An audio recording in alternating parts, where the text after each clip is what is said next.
right. Whitlow, fake to him. Whitlow rolling right on a keeper. Up across the 15. Cuts left to the 20. On Saru at the 30. Headed to the near sideline. One man to beat. Makes the move at midfield. Coming to the near side at the 30. He's at the 20. He's at the 10. 5. Touchdown, Kentucky. Back to the right. Welcome back in, everybody, to another little looping in there at the end. Another episode of Believe in Kentucky. We don't get to hear touchdown often, so that's why. Yeah, that's it, man. If Tom Leach got paid by the times, how many times he said that, he'd be broke. Mm-hmm. Boy, our offensive struggles are something else. So yeah, it's been more of the same. AG, Aaron Gershon, Vinny Hardy, for y'all that don't know, or for y'all new people watching or tuning in, we definitely appreciate it. Feel free to subscribe on YouTube, Believe in Kentucky Podcast, Apple Podcasts. Feel free to give us a rating and write a little review and share and tell your friends. Follow us on Believe in Kentucky on Twitter as well. We got our link tree with all our platforms, so feel free to jump on, subscribe, and follow. Aaron Gershon, of course, covers Kentucky for the Cats Pose, the legendary Cats Pose, football, basketball, the yearbook. Got a nice No Excuses Mark Stoops piece that he wrote a few days ago. At the basketball game last night. Speaking of offense, now I know it was Division II opponents, these two exhibition games, but we've seen some firepower from the basketball team that we've not seen on the football side, but we're seeing some offensive displays on the football side. Man, Jaxson Robinson is in midseason form already, at least. Yeah, I like starting positive. We'll start basketball this episode, change it up. I like it. But he has. He's been excellent. No, take it away. I think I don't want to take away from Jaxson Robinson. Obviously, I think he hit 8 threes last night. He's been outstanding. He's led them in scoring both games. Filled it up in the rebound column last night too. I think he was either tied or had the team lead in rebounds. So he was excellent. He kind of looked like the guy that Kentucky was holding out hope they would get to be the final piece of this roster. Obviously, he's going to be the one who's the most comfortable in this system, given he's played in it this will be his third year. So really good to see him, even with a bunch of players he hasn't played in games with before, look super comfortable. And like you said, kind of look like he's in midseason form. But for me, Otega Owe, and it's kind of different, right? Where I think he's only hit 1 3 in the 2 preseason games, but he has this ability to get to the rim that I don't think anyone else on this roster has shown yet. And that could be really, really useful. And he has some good length and has lived up to the bill for the most part defensively. So he's been the guy I've probably been most impressed with, especially because there were some rumblings that maybe he was struggling a little bit in practice over the summer, what have you. But, some guys just get into the games and they play better. Some guys just aren't practice players. And maybe that was kind of where that was coming from. So good to see there. And like you said, the offense is really fun to watch. They move the ball around quickly. They get up and down the floor quickly. And it's just a fun style of basketball. I think last night they definitely hit some adversity, which is a good thing. You don't want to, they walk through Kentucky Wesleyan and you kind of want to get tested and poked in the eye a little bit. You don't want it to be we're only leading by 1 point at half like you were against Georgetown College last year, or down by 10 to Miles College a couple of years back. But you want to get challenged and have to face some adversity, make adjustments, and they did. They had to do all of that last night. They even, unfortunately, Amari Williams went down, and hopefully we'll get more of an update on that when Mark Pope meets with us tomorrow.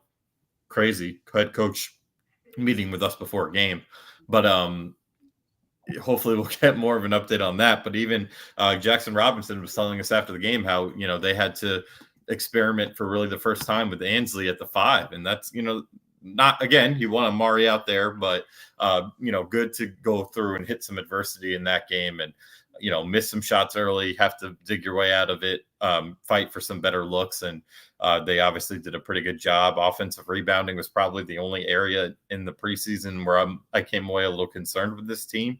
So we'll see how that goes, when they play for real next week, but it's hard to nitpick too much when they won by 71-31. They looked extremely comfortable in this system and seemed to be flying around, having a lot of fun out there. So, successful preseason for sure.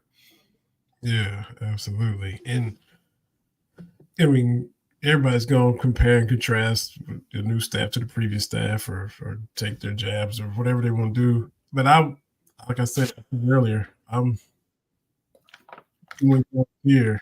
And look, he was a Hall of Fame coach and had a lot of success. But I never agreed with just trimming the rotation down to 5 or 6 or 7. No. You got a full roster and it's developed enough to play your roster, use your depth to your advantage. If you got 10, 11 guys that can play, figure out a way and find combinations to get them all out there. We've seen that these first 2 exhibition games with Mark Stoops going deep into his bench. Mark Pope, excuse me. We'll do that a lot. Mark Pope going deep into his bench and use the depth, coming at the opponent in waves, giving them more stuff to think about and react to and to try to counteract and all this and that and the other. And I hated to see Williams get hurt. And the fact that they put this roster together so quickly, you got 3 bigs. Now you got R is a big, Williams is a big, Garrison is a big. They're not as much of grown men as Williams. Right. So big and thick and rugged and just, can really pass it too. Anybody, yeah. But Garrison stepped over there and like Goose Given said all night on the broadcast, take advantage of those minutes, getting a chance to play and taking the opportunity. So it was cool to see that. You got your wing versatility with Oweh, Jaxson Robinson, Kobe Brea, 3 different guys, but versatility and depth. Carissa, Perry's playing some point. We know what Butler can do, so you got versatility and depth across the board. So I just like the way you can kind of intermingle and interchange all the different pieces, and then, like I said, he's not afraid to play his depth and use it. Yeah, no doubt. I did like the fact that they played. Well, I mean, again, we'll see if those freshmen are part of the rotation when we get going next week. But I did like that, they weren't afraid to play 9, 10, 11 guys and get everyone involved early. In both games, really, I think they played – I want to say they played at least 10 in the first half in both games. Mm-hmm. They played actually, I'm trying to think. Yesterday, they would have played 11 in the first half because Trent Noah played a bunch early, and then Travis Perry didn't come in until the end. And then the first game, I believe, Perry came in the first half. They didn't have Carissa, so Noah was the guy that checked in late. So, yeah, he's definitely not afraid to use the depth. I really like that.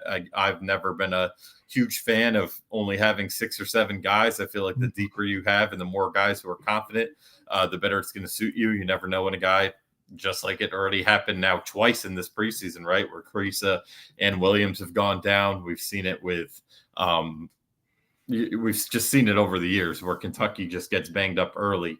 Yeah. And it's really important to have depth and quality depth and get those guys in the game and confidence. So we shall see how much Pope goes when we start next week. I'm curious to see what, Colin Chandler's probably the guy at this point, just based on what we've seen. It's going to be is probably the closest to being part of this rotation.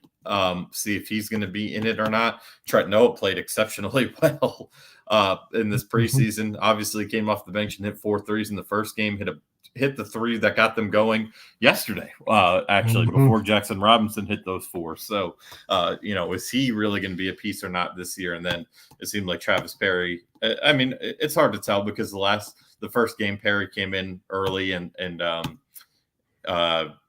Noah did not. So I'm curious to see just how much the freshmen are involved, but it does look like at minimum a 9-man rotation, probably closer to 10, 11. I love it. Yeah.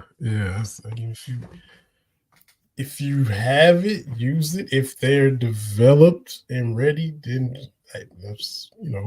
use your bench. Use your bench. It's just me. I always kind of been that way too.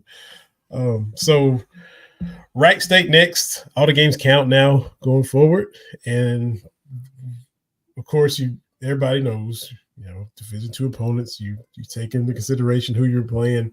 So going forward now, the opponents will get taller and longer and stronger and more talented and things of that nature. So we'll see how, the ball movement and the flow and, how it all will continue to evolve and, adapt and adjust and gel and come together as the season goes on and the competition gets, bigger and stronger and better.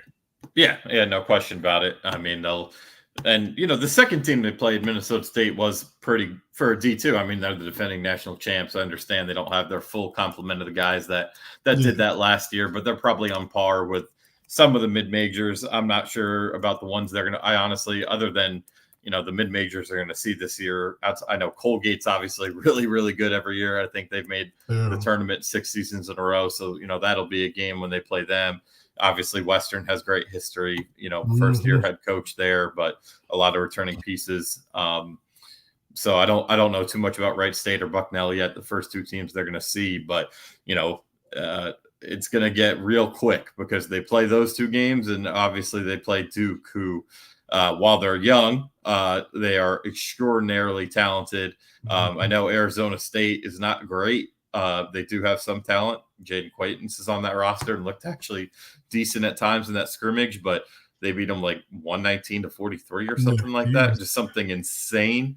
So that's a really good Duke team you're going to play a week or 2 weeks from yesterday. So 13 days from now, obviously got to take it one game at a time with Wright State and Bucknell coming in here, but they're going to get challenged really quick. That's one of the great things about playing at Kentucky. And, you'll definitely see a punch above weight class when Wright State comes in here compared to these 2 exhibition games. And like you said, we'll see how the ball movement compares. We'll see how, if they're able to get those threes open looks as easy as it seemed like they were able to in some of this preseason, more so in the first game. And, just what the comfortability of all the guys is going to be, because they looked more so in the first game, but in this game too, they looked extraordinarily comfortable. They didn't seem to break too much of a sweat, but once that competition starts to level out, let's see how this team handles that.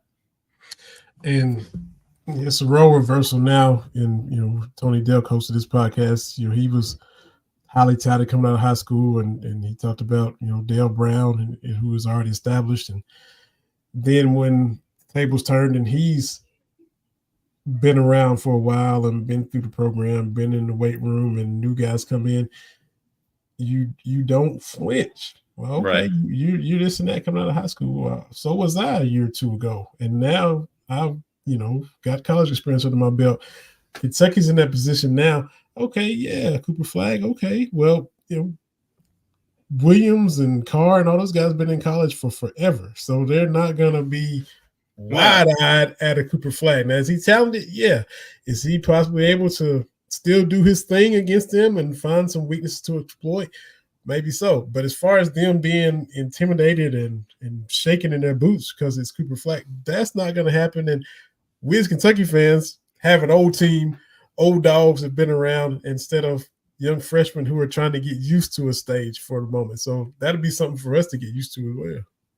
Yeah, no question about it. It is kind of a role reversal a little bit. I think Duke has obviously kind of been there with Kentucky over the years of being really young.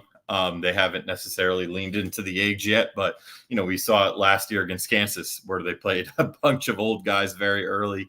Hunter Dickinson, that point guard, who's the point guard? Harris, who not much of a 3 shooter was that night. So they're used to playing. Michigan State the year before that was a veteran team, so they're used to playing some old teams in these Champions Classics, CBS Classics, and all that. And now they are the old team, so it is going to be interesting to see that reversal and roll. And I totally agree with you that this current group is not going to go in wide-eyed. They're not going to be scared. They're not going to be fazed by the talent that Duke has, but no one on this roster except for Lamont Butler, trying to think of maybe Brandon Garrison last year because he played in a really good Big 12. Maybe Jaxson Robinson just between his experience at BYU and then off the bench when he did play at Arkansas and at A&M and Alan Monard, Ansley to an extent, Kerr to an extent. Yeah. None of these guys have played in something like this, That's outside, the NCAA tournament games, sure.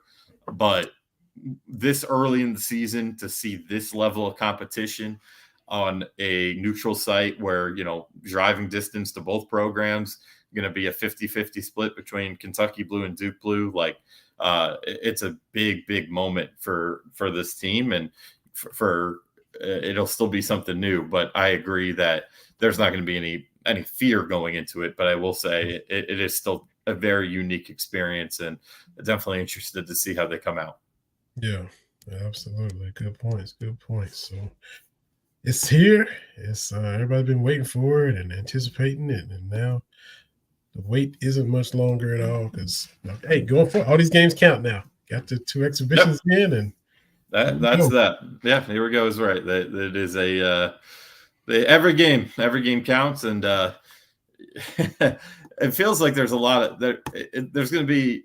I don't think they'll put it on themselves, but from an outsider's perspective, I'm sure. I mean, there's just got to be a lot of pressure on Pope and this staff not to have any slip ups against mid majors, because they know this is the first impression year, right? We saw Louisville. What was the first sign it wasn't going to work with Kenny Payne? They're losing to, they lost those first Kentucky 3 Wesleyan games. The preseason game.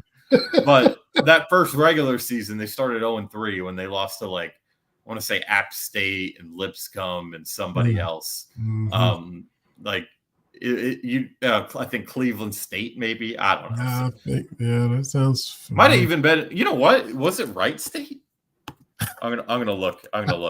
But it might have actually been Wright State. Like, no joke. I think his first year when they started like 0-7. Yeah. I have it up right here. And like Western. Okay. It was okay. I was right. So it was Bellarmine, Wright State, App State. Oh. And then they lost. They lost in Maui to Arkansas, Texas Tech, Cincinnati, Maryland, and then they lost to Miami, Florida State before they beat Western, Florida A&M, and then they lost to Lipscomb. So, like, you can't have. I'm not saying it's going to be that. I'm just saying the first sign of these first-year head coaches struggling are losing to mid-majors. You cannot have that happen. I think there's a lot of pressure to win all those mid-major games, and then, obviously you want to beat Duke, you want to beat Clemson and Gonzaga. Obviously, I don't think they're going to win all of them, but you got to go out and have some strong showings and show the fan base, like, hey, this is different. This is truly different. We know it's different culturally. It's very obvious to tell. We know it's different schematically, philosophy, roster-wise, all that we get. But if you want to show, hey, we're serious, this is going to work, you need to. The first impression here is important. I'm not saying you have to go out and win it all. I'm not even saying you have to go and get to the Elite Eight. I'm just saying you got to make the routine look routine. You got to win these easy games and see what you can do against some of these bigger non-conference foes early. Yeah, that's true. So that pressure factor could play a role, or like you said, maybe they don't show it, but they feel it internally, or amongst themselves. Yeah, that's a good point too. Yeah. Just again, I don't think this group is going to get rattled, but it's super, super important in year one to just be at a place like Kentucky. It'd be different if this was, I don't know, Georgia or Missouri, but like you have to make the routine look routine. And he said, what the assignment is. He understands the assignment. Right. We're here to hang banners. He said all those things, and he's been here, so he knows what he's getting into. And when you look historically, since Rupp, I was talking to my guy TB about this the other day, Rupp retires in 72. Joe Hall has them in the national championship game in 75. Right. You have Eddie Sutton coming in, and his tenure was rocky and a lot of stuff going on. But 86, they're in the Elite Eight. Should have went to a Final Four. He lost to LSU. Tino comes in 89. He's in the Final Four in 93 with Mashburn and them going against the 5-5. Tubby, of course, year one, wins the championship. Yeah, doesn't get much better than that. Yeah. It's the best and the worst, because you can only go down from that. Right. you quiet the detractors, but then it's like hey, there's nothing else I can achieve from that point on. Gillespie was what it was. Cal in year 2 was in the Final Four, and then year 3 was in that championship. So you come in, you better hit it quick. 2, 3, 4 years at the most. You better be in the Final Four, and that's just kind of the way it is around here. So. And look, Bart Pope is not like he is oblivious to that. So no, he knows he understands the assignment. He knows got to win. You got to win, and I think they'll be just fine. I really do. I don't know if they're gonna. I don't think they're gonna sweep through non-conference with some of those tough games that are going to be on the schedule, but I don't think you're going to see that slippage against. The right states and the world. I just don't. Mm-hmm. Yeah, everything seems really, really well, really thought through, really, really kind of meticulous, kind of real detailed in the whole process of everything. I remember the interview he did. I think Ken Spencer talking about just the hiring of a staff. He said it's a living, breathing organism. Every thing you do affects the direction of the way everything. If you do this, well, the result of that from you doing this could be. It's like he thinks about everything, and he's really meticulous with that. No doubt. Just the stuff he says in his post game stuff. It's you can tell. I mean, his mind doesn't. It never stops. He takes a minute and shows you all his shoes. He shows you the book clubs. Cool, just all this, all this stuff. But yeah, you do have to win at the end of the day, and he's well aware of that. And he knows the history of the program. He knows how BBN is for sure. A couple comments along the lines of basketball before we sadly have to switch to football. College Sportscast, Brad Harvey and those guys will take it. Always been impressive, tough, can finish through contact. Plays really good defense. Yeah. And I was definitely impressed with him, and it goes against what some of the things we've heard, and that's a good thing. Again, he was impressive, and he's we know what Pope wants to do with the offense, and he'll give you a little mid range. Oh my God! It was like what are we doing here? The threes and to get to the rim and the whole 5 out and all that, but he'll get you a little mid range, and he's the one. Yeah, no, I was thinking the same thing. Slashing, getting to the bucket. Not a lot of, and we still haven't seen it. Not a lot of taking guys off the dribble, but he looks like he can be a guy that can do that. Robinson might be able to do a little bit of that. Butler was able to kind of body some guys and get to the rim too. So we'll see. And I still think you need that. You can be as modern as you want and shoot as many threes as you want, but I still like a mid-range jumper. I know I might be in the minority. I like taking a guy to the cup, or one dribble pull up, 2 dribble pull up, and it's not a 3 and it's not a layup. There's still a place for that to me, but we'll see. Jesse Ray Sparks, we need this team. Yeah. I get it. I get it. Yeah. So, unfortunately, we're always excited about basketball, but even more hoping for it because of the way the football is taking a turn. Yeah. I'll say this. It is a good thing that fans are with football.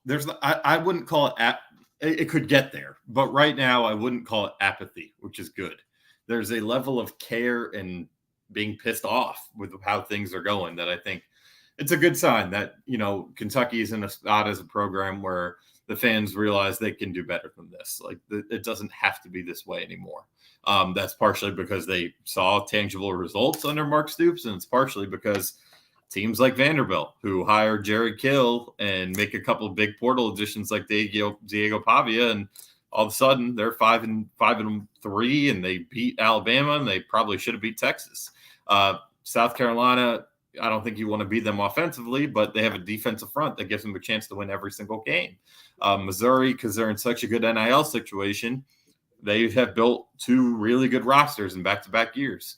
So, like, the fans understand, like, we don't have to settle for this.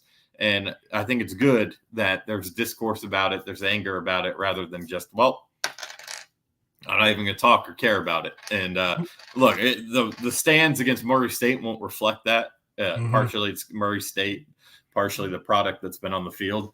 It's not going to be a good crowd that day. But from what I've seen on social media, from people I've talked to around town, people I've talked to just on the daily, there's care. People care about what's going on. So I'm happy to see, despite the fact this team is 3-5, they're probably going to be 3-6 going into their last bye week. They're probably not going to make a bowl game.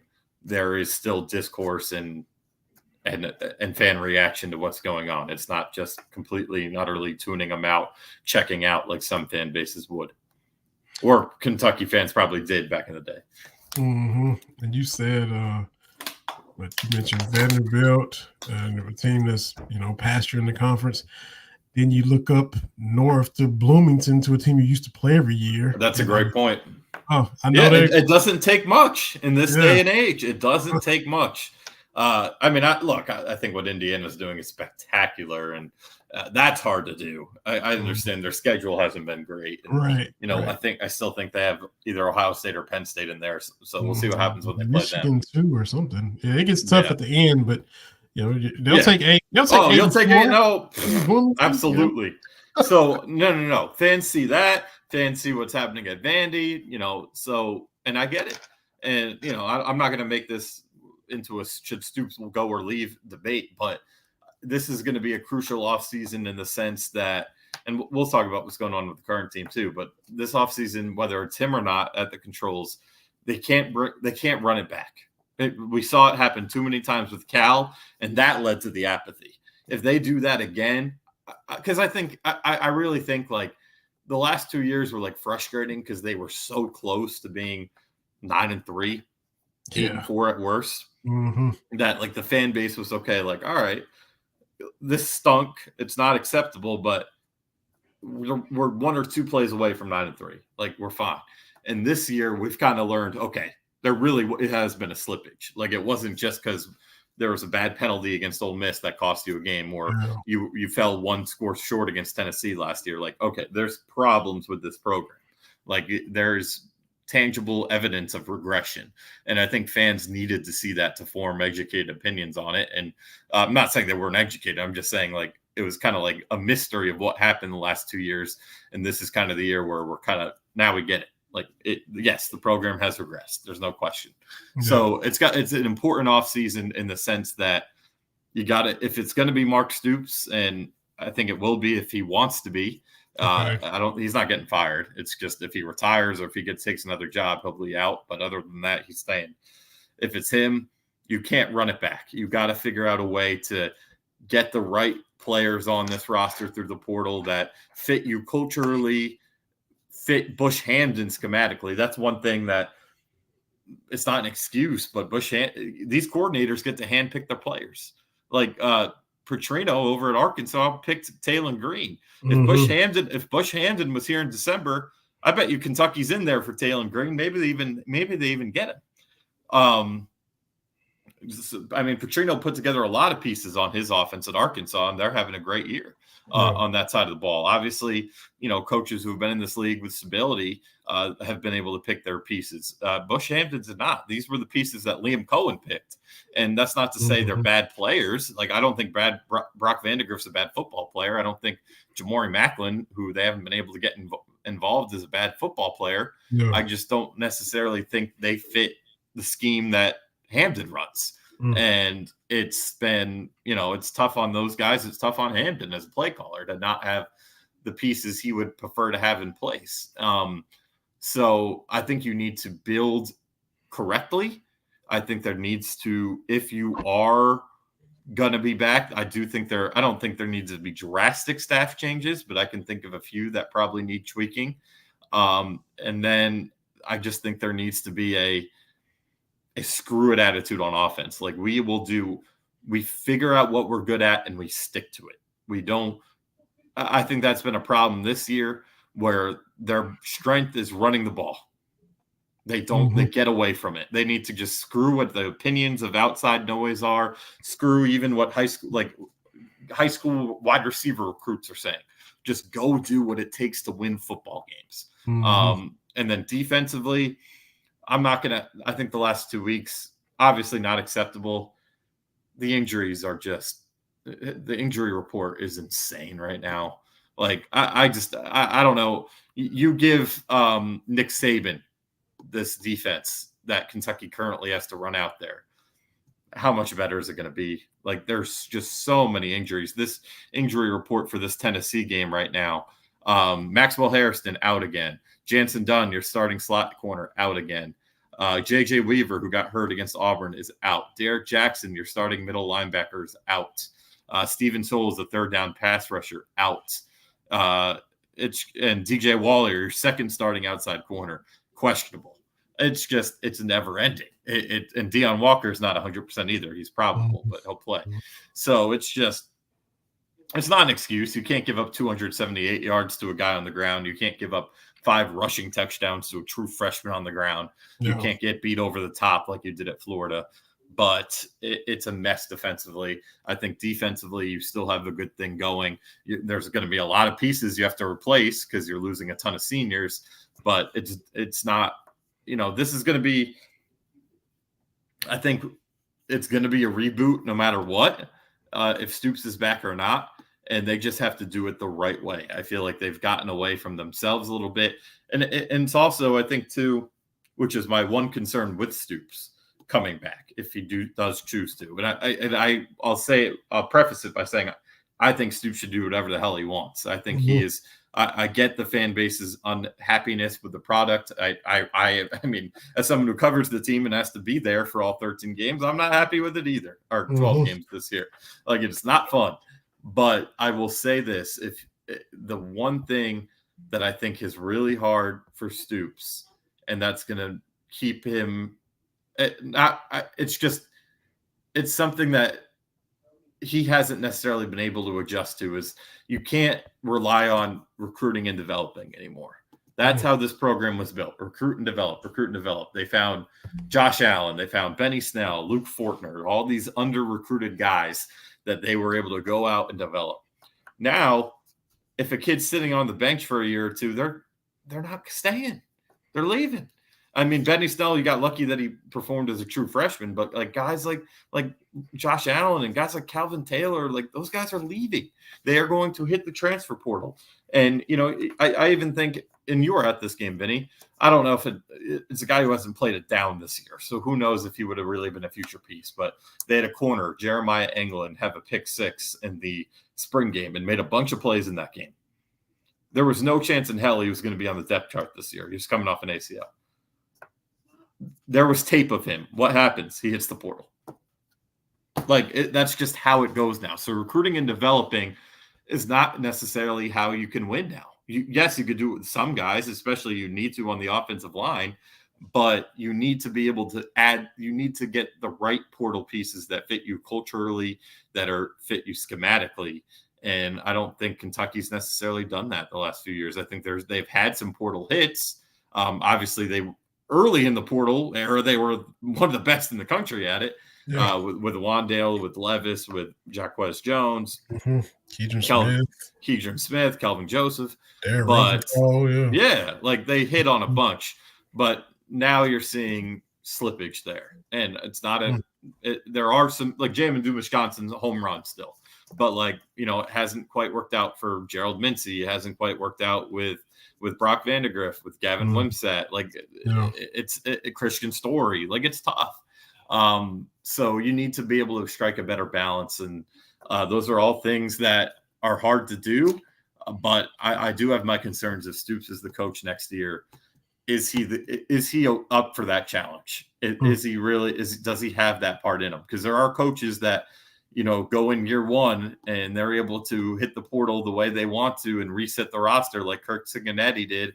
And John Summerall, who maybe he's the guy next year, who knows, was able to do in short order at both Troy and Tulane. Like, it's just a whole different beast from what Stoops built, and that's why you're seeing the slippage, in my opinion.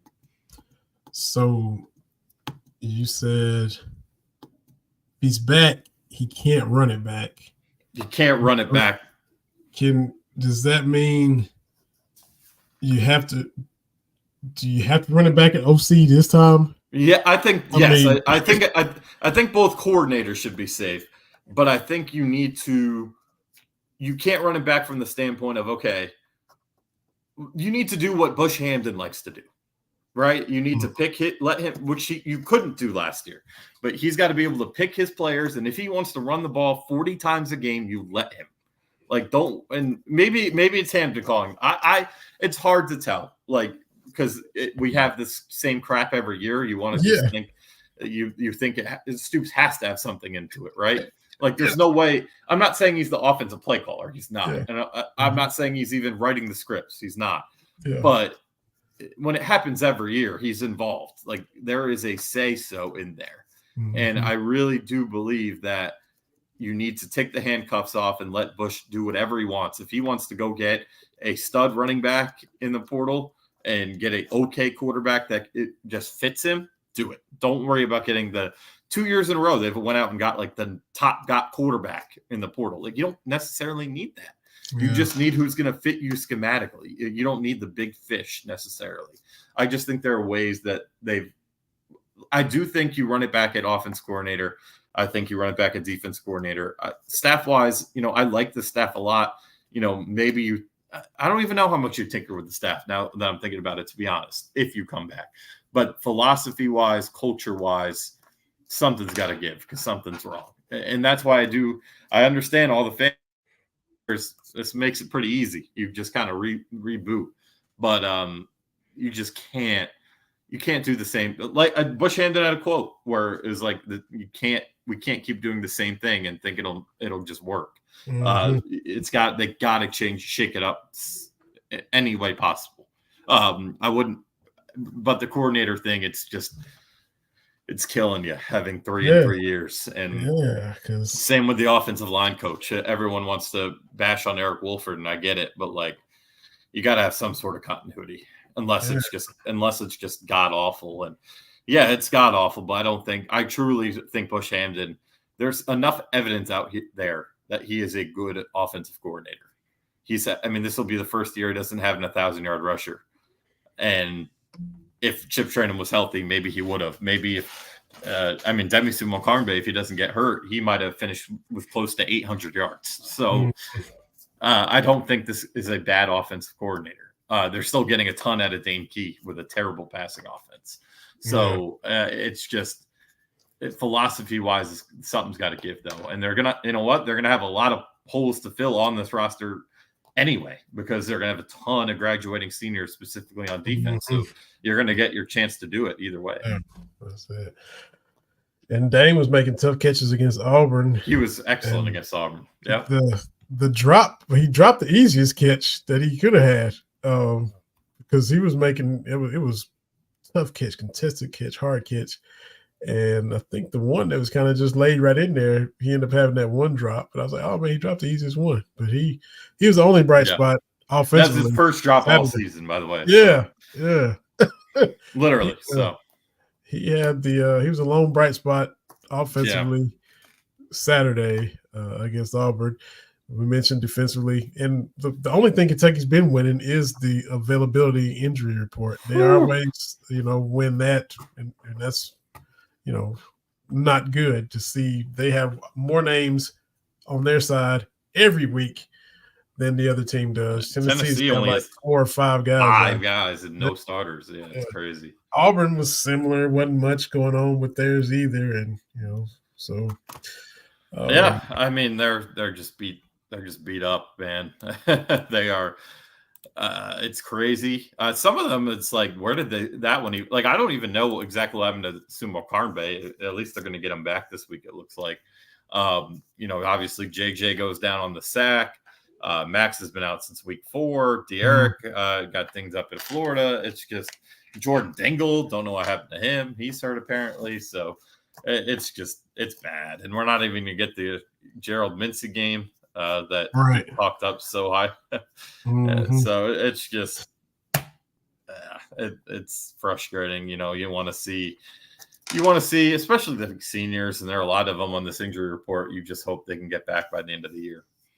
Yeah, absolutely. So that's just where Kentucky football is at the moment, and it's been a roller coaster all year. You go from everybody saw what happened with South Carolina, and then you see what happens nearly beating Georgia and then beating Ole Miss, and then you get to the middle portion that, hey, you should be able to handle these three teams, and then we see 3 straight losses. 0-3. Yeah.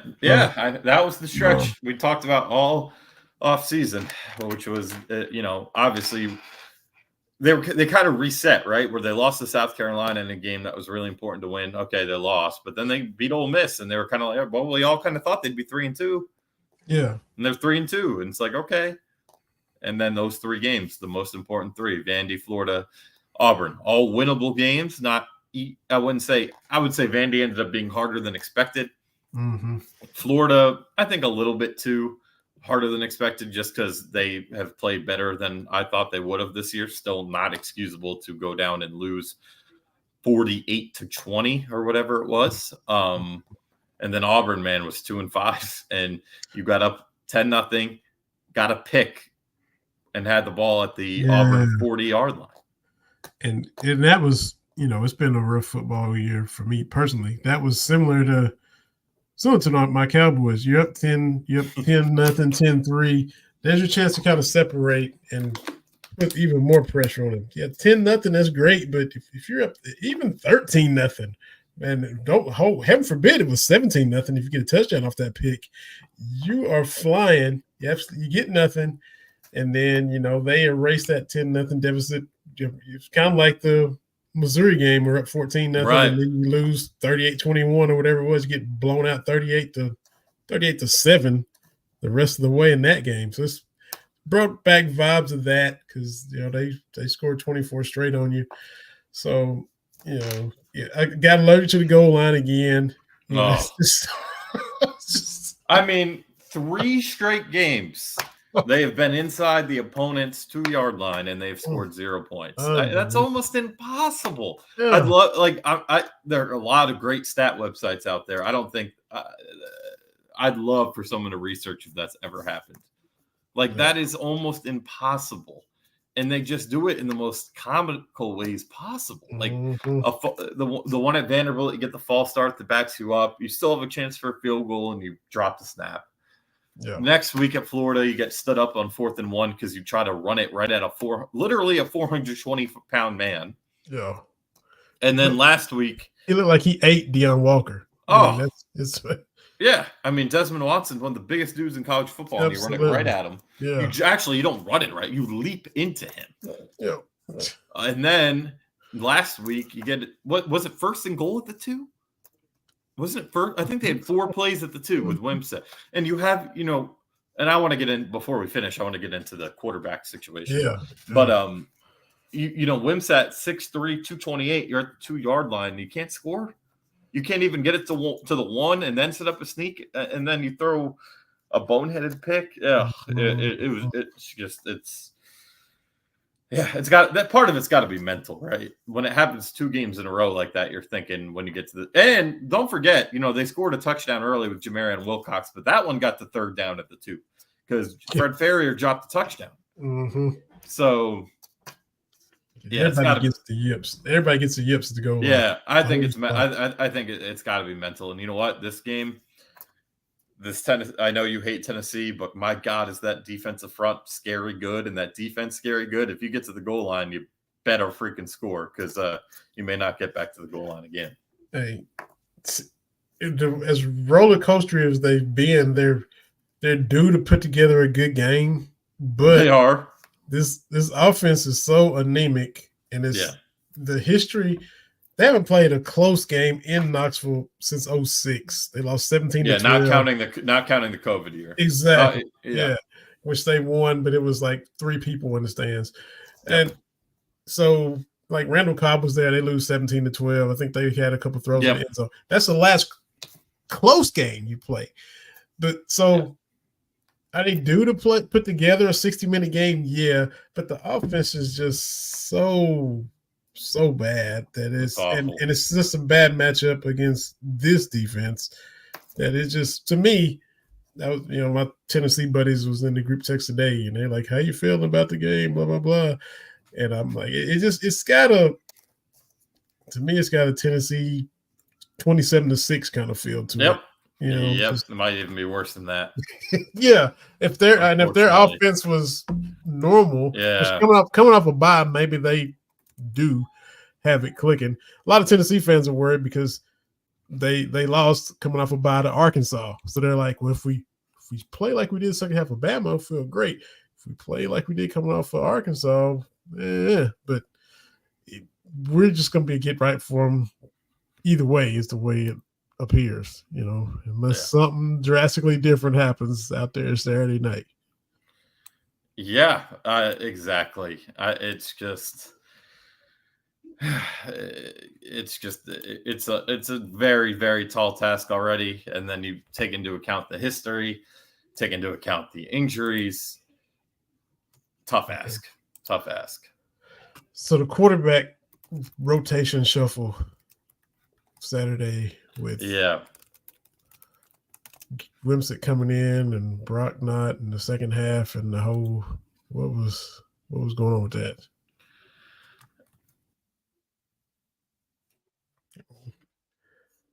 Just lost Aaron. He kicked out. But yeah, we're gonna get him talking about Wimsatt and Brock and whatever was happening, why it was all Wimsatt. We'll get his thoughts on all of that. So we get him back in here, first of all, starters. But yeah, it's just a bad matchup like it always is. We know the history of Kentucky and Tennessee. We get AG back in here. Talk about the quarterback rotation or whatever that was. Yeah, my bad. Yes, it was. Look, here was my issue with it. One, here's Brock Vandagriff did not have a good second quarter. He threw a really, really ugly pick that he has no one to blame but himself on. Whenever this offense has had any sort of success this year, it's because 12 has played well. Ole Miss, he went out and won you the game. I mean, he literally he completed 65% of his passes. He threw a great touchdown to Key, threw the big bomb to Barryon. He made plays in that game. He obviously played well in the two cupcakes, fine. The Florida game didn't play great, but those two picks were tip balls by his guys. One went off Barryon's hands, one went off Dinkle's hands. Yeah. The Vanderbilt game, trying to think. I mean, not great in that one, not terrible. Georgia game, he did enough to keep you in it. Look, Brock Vandagriff hasn't been great. He's not the problem with this offense. It's their inability to protect. And he's had 8 drops on the year. I checked that earlier. And it's an all systems thing. It really isn't all on Brock Vandagriff. Mark Stoops says it's not all on the court. He's right. It really isn't. And I don't want to look, I like Gavin Wimsatt a lot. He's a really good interview. He's a good kid. Obviously, he's from Owensboro. Fans are going to be enamored with that. But it's not like he is Brock Vandagriff, where he's a guy who's been riding the bench for a couple of years and you want to see what you've got. It's not like he was even Will Levis, who was that same sort of backup quarterback, or Joey Gatewood a couple of years ago, a guy that was waiting his turn. He is a guy that has made 19 career starts, and you know exactly what he is. He's a guy that can run the ball a little bit, and he's a very, very, very inaccurate passer. And the fact that you wrote out that whole second half when you're only down, and again, you weren't down 3 scores. You weren't even down 2 scores. You were down a touchdown. And you planned on doing it if the game was tied. Right. It made no sense to me in that moment. And look, the team, from what my understand, from what I could tell, they really like Brock Vandagriff. There's no, last year, I think you could question some of the relationships that Devin Leary had with guys on the team. I don't think you can question that with Brock Vandagriff. I think they genuinely love and believe in Brock Vandagriff. So it was a mind-bogglingly dumb decision to me. I didn't agree with it in the moment. I don't agree with it now. And it also, Mark Stoops was talking after the game, oh, we don't want to create headlines. That's how you create headlines. Like you do something, you go, that was not necessary. So I'm very curious to see what the plan is going to be in Knoxville. I'd like to think, and if you put a gun to my head, I'd say it's going to be Vandegrift, and I think it should be Vandegrift. But I don't know. I just don't think Gavin Wimsatt makes this offense better. And I know, like, the other argument would be like, okay, then play Cutter Bully. Do you really want his confidence shot like that? Because that's what's going to – maybe against Murray State, if you get up 28-0 at halftime, you can play Cutter Bully the entire second half. But he cannot – he can't be the guy there either. It should have been Brock Vandegrift.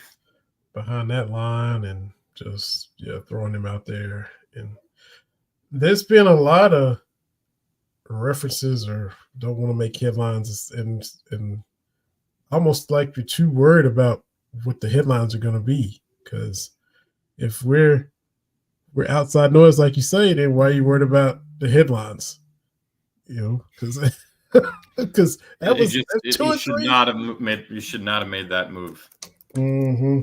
So 2 or 3 times, don't worry about the headlines. So I don't understand that, but it's a lot to try to sort through right now. Yeah, it is. That there's just, you're already dealing with a lot with this. And you're dealing with a lot on and off the field. I can't imagine what Mark Stoops and his family is going through, and we obviously wish him the best and them the best as they go through a really tough time. Mm-hmm. And what's going on with this group. You can't imagine this confidence is very high in this team. That there's probably a bit of shock in how the season has unfolded. There's anger. Mm-hmm. There's probably some pointing fingers. It's a tough time for this program, and to add a quarterback controversy that was not necessary on top of it, it was wrong. I will not. If Gavin Wimsatt came in and lit it up, I would have been like, glad it worked for their sake. I don't think that was the right time to actually pull that trigger, and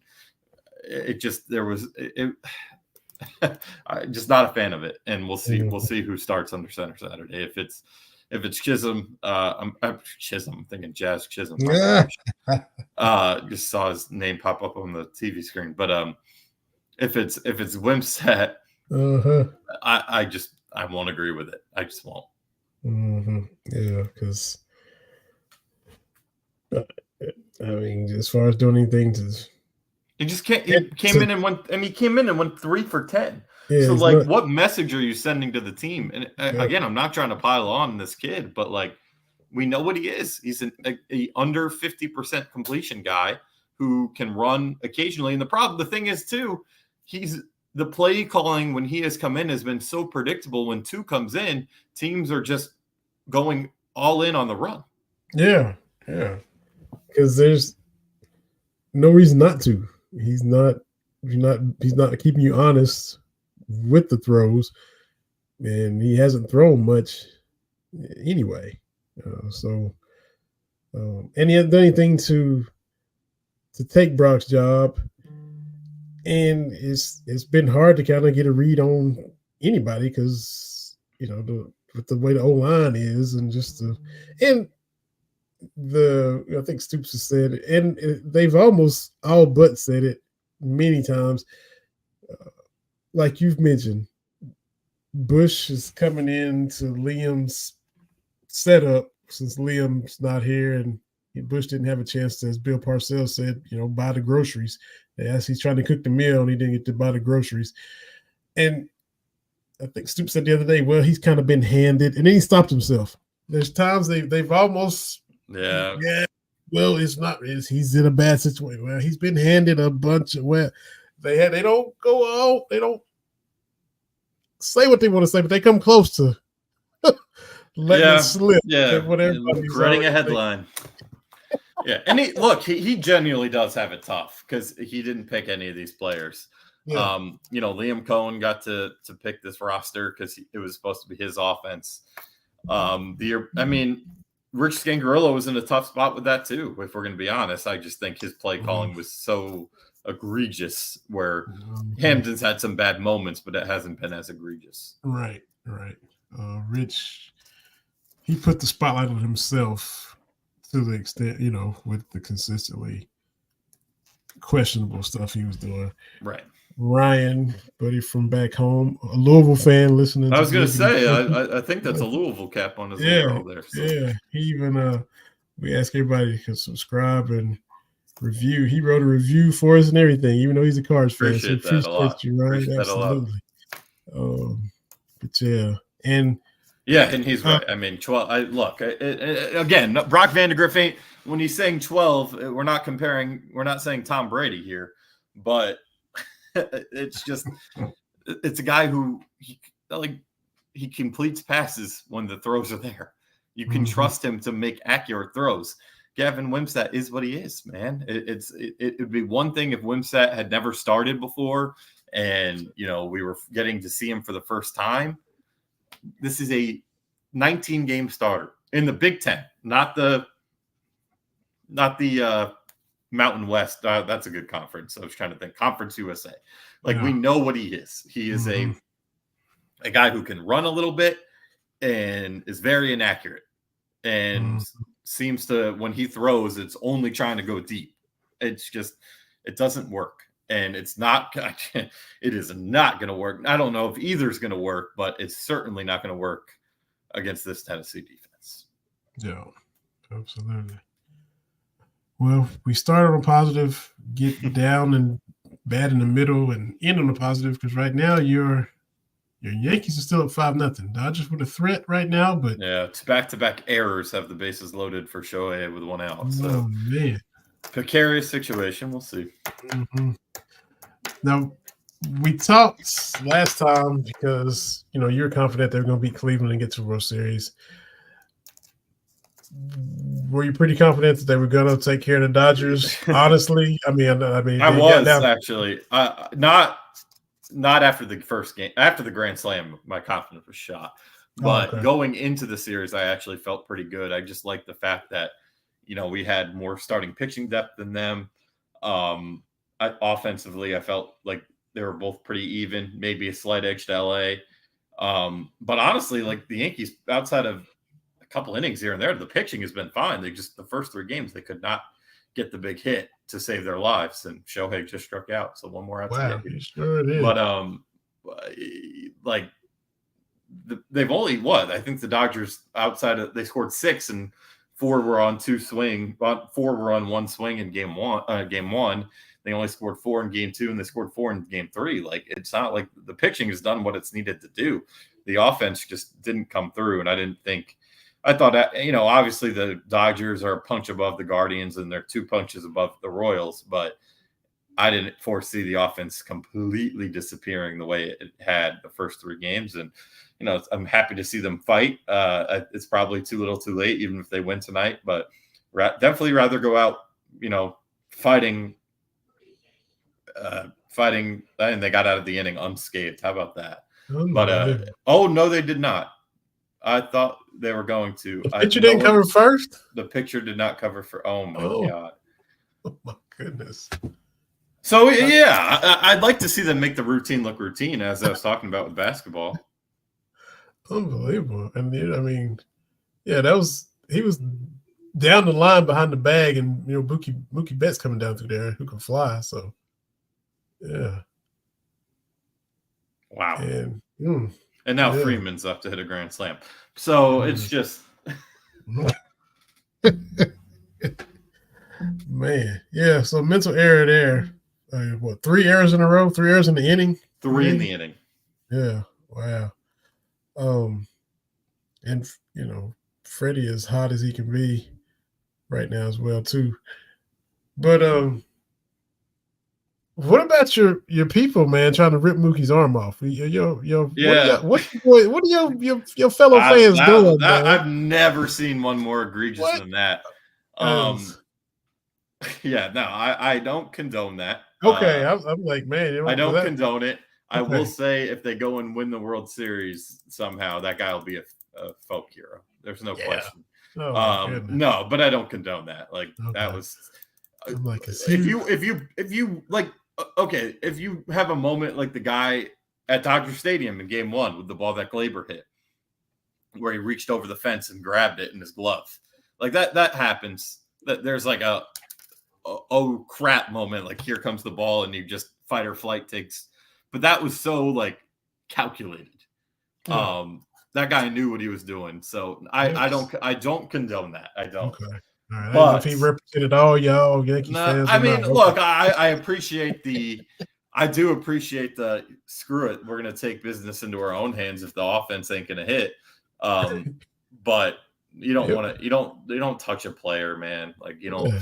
That was too far. If you go again, yes. If you go and you reach over, if you go and reach over and you happen to hit the ball, that happens. We see it every couple weeks in the majors. But that was like you grabbed. You don't want to hurt a guy either. Like but yeah, that's where I stood on it. Yeah. Yeah, so we shall see that, tense moments right here. Freddie up, bases loaded.